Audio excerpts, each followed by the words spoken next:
My fiancée told me she was going to a party with her friends. I didn't say anything. An hour after she left, her best friend called me and said, "You need to come here. It's important." I checked the location, and my heart dropped. She wasn't at a party. She was somewhere else. When I arrived, the scene in front of me was strange and unsettling. Before I could even process what I was seeing, my fiancée came running toward me, crying, trying to explain everything, finally telling me the truth. But by then, I had already made my decision. I'm 28 years old, and 3 months ago, I thought I had my entire future mapped out. I was engaged to the woman I'd been with for 4 years. Then one Saturday night, everything shattered in 2 hours. My fiancée, Lauren, told me she was going to a birthday party for one of her college friends at a rooftop bar downtown. She'd been talking about it all week. I didn't think twice about it. She kissed me goodbye around 7 and left in an Uber wearing a black dress I'd never seen before. I settled in for a quiet night, ordered Thai food, started a documentary. Around 8:30, my phone rang. It was Becca, Lauren's best friend since high school. "Hey, where are you right now?" Becca's voice was tight, urgent. "Home. What? You need to come to 1247 Oakwood Terrace. Right now? Don't call Lauren. Just come." My stomach dropped. "What's going on? Is she okay?" "She's fine. Physically. But you need to see this for yourself." "I'm serious. Come now." She hung up before I could ask anything else. I pulled up the address. Oakwood Terrace was a residential street across town, nowhere near downtown. Nowhere near any rooftop bar. My hands were shaking as I grabbed my keys. The entire drive, I kept trying to logic my way through it. Maybe the party got moved. Maybe Becca was overreacting. But none of those explanations made sense with the tone in her voice, that mix of anger and pity. I pulled up to a modest 2-story house with cars lining both sides of the street. Music thumped from inside. Through the windows, I could see people moving around. It looked like a party. But why would Becca sound like that if it was just a party? I was halfway up the walkway when Becca appeared on the porch. She looked miserable. "I'm sorry," she said immediately. "I debated calling you. But you deserve to know." "Know what?" She gestured toward the door. "Third house on the block is where the actual birthday party is. That's where I am. That's where Lauren told you she'd be. But about an hour ago, I saw her car parked here. I texted her asking where she was. She said she was at the birthday party with me. My blood went cold. She lied. She lied. So I walked over here and looked through the window. I saw her inside. And I saw who she was with." "Who?" Becca's jaw clenched. "Go see for yourself." I pushed open the front door. The house was packed, maybe 30 people scattered between the living room and kitchen, red cups everywhere, music blasting. Nobody paid attention to me as I moved through the crowd. And then I saw her. Lauren was standing in the kitchen, leaning against the counter, laughing at something a guy was saying. His hand was on her lower back. She wasn't pulling away. She looked comfortable, happy. The guy was tall, athletic build, wearing a vintage band t-shirt. I'd never seen him before in my life. I stood there frozen. Maybe this was innocent. Maybe he was just some touchy friend. But then she tilted her head back, still laughing, and he leaned close to her ear. His hand slid from her back to her hip, and she let him. I walked straight toward them. She didn't see me until I was 5 feet away. When she did, every drop of color drained from her face. "Andrew," she breathed. The guy's hand dropped immediately. He looked between us, confused. "So this is the birthday party," I said. My voice sounded calm. I didn't feel calm. Lauren pushed off the counter, stumbling slightly. "What are you? How did you?" "Becca called me. Said I should come see where you really were." "Andrew, I can explain." "Explain what? That you lied to me? That you told me you'd be downtown, and you're actually at some random house party with some guy's hands all over you?" The guy stepped back, hands raised. "Whoa, man, I didn't know she had a..." "Get out of here," I said, not looking at him. He left fast. Lauren reached for my arm. I pulled away. "It's not what it looks like," she said. Tears were already forming. "This is Kyle's house. He's Jenna's brother. I came here after the other party ended early. You texted Becca an hour ago saying you were still at the birthday party with her. While you were here, you actively lied. Because I knew you'd be upset if I told you I was coming here. Why would I be upset unless you were doing something wrong?" She didn't have an answer for that. People around us were starting to notice. The music felt too loud. "Who is he?" I asked quietly. "Just a guy from..." "Who is he, Lauren?" She swallowed hard. "Someone I knew in college. We reconnected a few months ago. He reached out on Instagram, We started talking. It was just friendly. A few months. My voice cracked. You've been talking to him for months and didn't tell me? Because it didn't mean anything. It was just messages. Does just catching up usually involve him touching you like that? Her face crumpled. Andrew, please, can we talk about this at home? Not here. No. We're talking now. How many times have you seen him? Silence. Lauren, how many times? 3, she whispered. Including tonight. The floor felt unstable. 3 times. You've met up with another guy 3 times behind my back, and tonight you lied so you could see him again. I wasn't cheating. We were just hanging out, talking. With his hand on your hip? While you're wearing a dress I've never seen before. She was fully crying now. I didn't do anything physical with him, I swear. I've been confused. Wedding planning has been so stressful, and you've been working so much, and I felt alone, and he was just there. So this is my fault.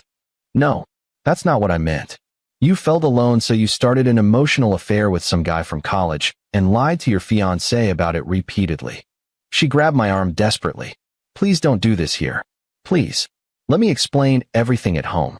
I made a mistake, but we can work through this. I looked at her, really looked at her, and something inside me went quiet. The panic, the anger, all of it faded into this cold, clear certainty. I don't think we can, I said. Her eyes went wide. What? I can't marry someone who lies to me, who hides entire relationships from me.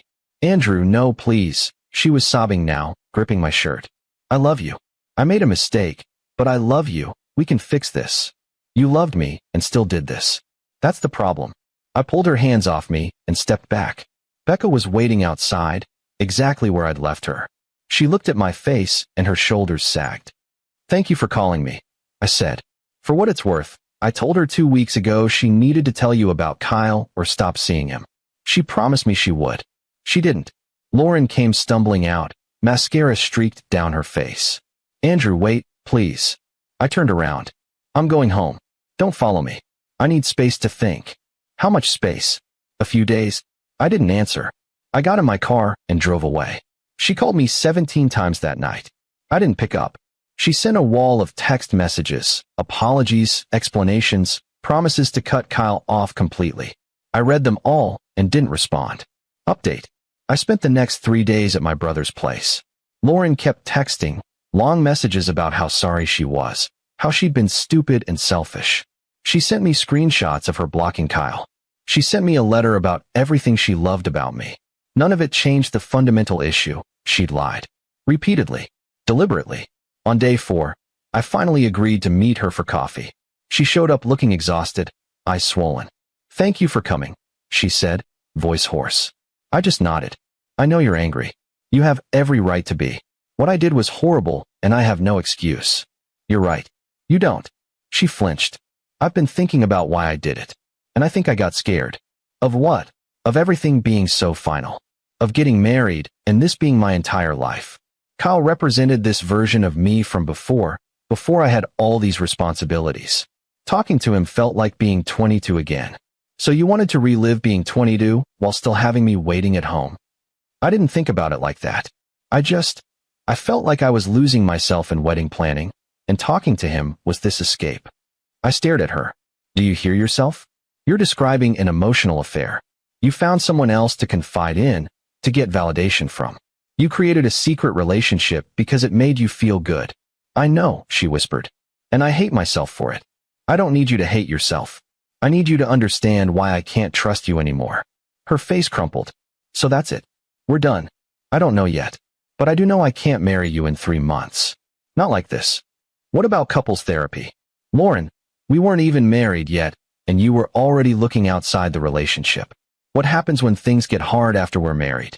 When we have kids, and you feel alone again? Do you just find another Kyle? No. This was a one-time. You saw him 3 times. You lied for months. That's not one mistake, that's a pattern. She reached for my hand. I let her take it, mostly because I was too tired to pull away. I will spend the rest of my life making this up to you if you let me.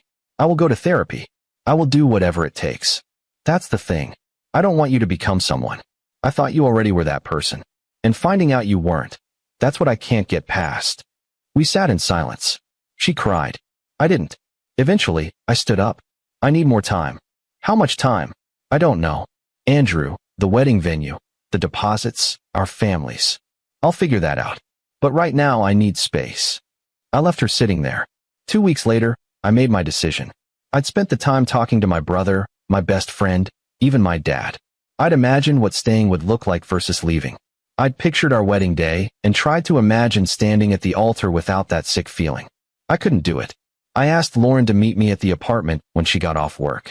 I'm calling off the wedding, I said before she could sit down. She froze. What? I can't do it. I tried to imagine moving past this, but I can't. Every time I think about marrying you, all I see is you lying to me. Andrew, please, we can work on trust. Maybe, but not while planning a wedding. She sank onto the couch, shaking. So we're breaking up? I think we have to. You think or you know? I know. The sound she made was somewhere between a sob and a gasp. I ruined everything. Yeah, you did. She looked up at me. Do you still love me? I thought about that. I don't know. I love who I thought you were. But I don't know if that person ever existed. She did. She does. I made a horrible mistake, but I'm still me. The version of you I knew wouldn't have done this. So either you hid that side for 4 years, or something changed. Either way, I don't know you as well as I thought. And I can't marry someone I don't know. She buried her face in her hands and cried. I stood there feeling empty and exhausted and sad, but also, underneath it all, relieved. I'll move out, I said. You can keep the apartment. You don't have to leave. Yes, I do. I went to the bedroom and started packing. She followed me, watching from the doorway. I'm sorry, she said for the 100th time. I know you are. Is there anything I can say that would change your mind? I stopped packing and looked at her. No. She nodded slowly. At the door, I turned around one last time. She was sitting on the floor, crying silently. For what it's worth, I hope you figure out whatever you were looking for. But I can't be part of that process. I want you, she whispered. You should have thought about that before you lied. I closed the door behind me. It's been 3 months now. I signed a lease on a studio apartment. Started going to the gym more. Reconnected with old friends. Threw myself into work. I haven't talked to Lauren since the day I moved out. She texted me a few times in the first month, mostly apologizing. I didn't respond. Eventually, the messages stopped. Becca told me Lauren moved back in with her parents. Said she's in therapy now. Good for her. But it's not my problem anymore. My mom asked me last week if I'd ever try again with Lauren. No, I said. That part of my life is over. Do you miss her? Sometimes. I miss who I thought she was. But that person doesn't exist. I don't know if I'll ever fully understand why Lauren did what she did. Maybe she got cold feet. Maybe she really did feel lost. It doesn't matter anymore. What matters is I trusted my gut. I didn't ignore the red flags.